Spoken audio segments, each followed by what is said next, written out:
নামাজের ওয়াজিব 14টি। আলহামদু শরীফ পুরা পড়া,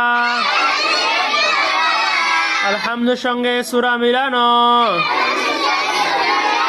রুকু সেজদায় দেরি করা, রুকু হইতে সোজা হইয়া খাড়া হইয়া দেরি করা,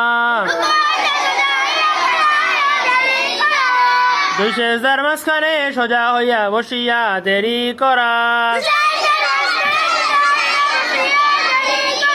দরমিয়ানি বৈঠক,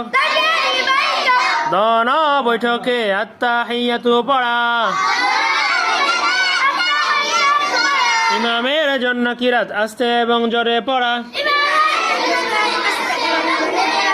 বিতরের নামাজে দুআয় কুনুত পড়া, দোনো ঈদের নামাজে 6 তাকবীর বলা, প্রত্যেক ফরজ নামাজে প্রথম 2 রাকাতকে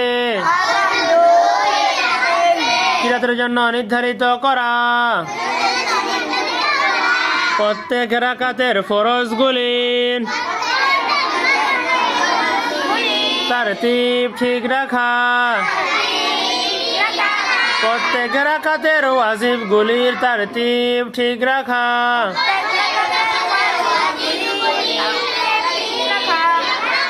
আসসালামু আলাইকুম বলিয়া নামাজ শেষ করা।